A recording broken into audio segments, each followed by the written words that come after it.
Lianne, how do you find Portland so far?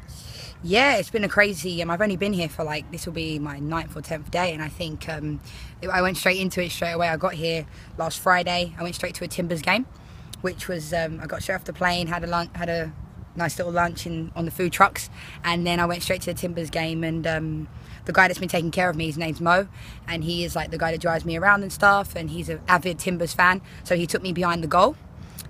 With the fans, and they were unbelievable. It was so nice. They were hugging me, welcoming me to Portland, and just the feeling that they had when they saw me was just one of the best feelings I've ever had. And then to have that kind of cheer as loud as I had when I came on into the game against Chicago was a feeling I'll never forget. And I've played in many games. I've played in 2 World Cups, I've played in Champions League finals, I've played in a lot of games, but that will certainly be a moment that I wish that kind of my family could have been here to have seen that, because even when I went out to warm up, they cheered so loud, and the girl said to me, "That's for you, you know." And I was like, "Really?" And then I saw my banner. They made a banner for me behind the goal, which was just magnificent. And Michelle, our goalkeeper's made a joke. She said, "I scored a goal and I've been here for 2 years and I don't even have a banner." So she was just making fun of me. But the fans have been magnificent. The welcome I've had, and it's just been, I couldn't ask for a better group of fans. And you've come to a Thorns team that is now scrambling, battling to win a playoff spot. How do you feel about coming into a situation that is already sort of fraught with pressure? Yeah, I think for me, I've played in a lot of high pressure situations and I thrive on pressure, and I've played under Paul. Paul was the first coach I ever had when I came to America 6 years ago. So to be back with Paul again and to be in a fantastic franchise for me is a dream come true.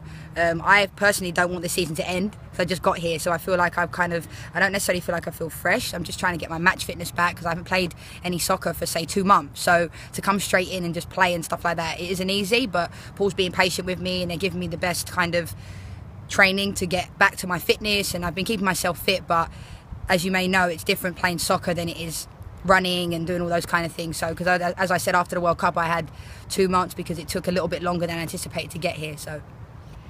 And how do you see your role? What is your job? Are you the goal scorer? Are you setting people up? What's your role? Yeah, I think for me, the best time I've ever had in America playing under Boston, and when I kind of have made all-star teams and stuff like that, is when I've been assisting people, picking up the ball, running from deep, setting people up, being able to have vision that not many other people have. So I'm not saying I'm the best player in the world, but at the same time I know my strengths, I know my weaknesses, but I try and focus on the strengths that I can bring.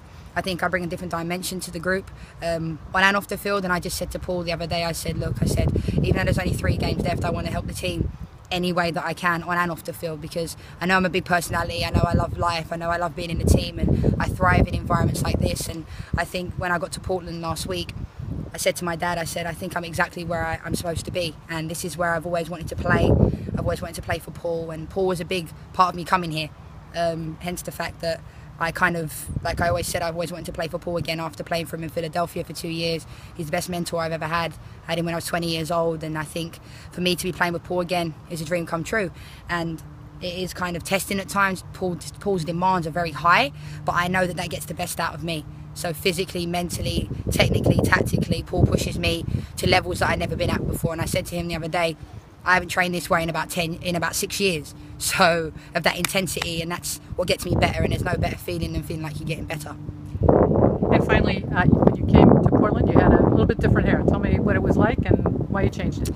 Yeah, I went from blonde to brown during the World Cup. I felt like it was time for a change, and then I cut the back of my hair. My mohawks are more like a faux hawk now, because it's nice and hot here, and I was getting so hot, so I thought, oh, I'll take the back off and it'll grow back. So yeah.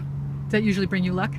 I wouldn't say luck, but I feel good when I have my hair cut and I get my kind of nails done and things like that. I think if you feel good, you play good, and that's not to say I can't play without it, but I love my hair. I love to feel good and to put on it for other people to recognise me from my hair. It's kind of funny, but at the same time I like it, and some kids have had their haircuts the same as me and people tweet me pictures, so it's kind of fun.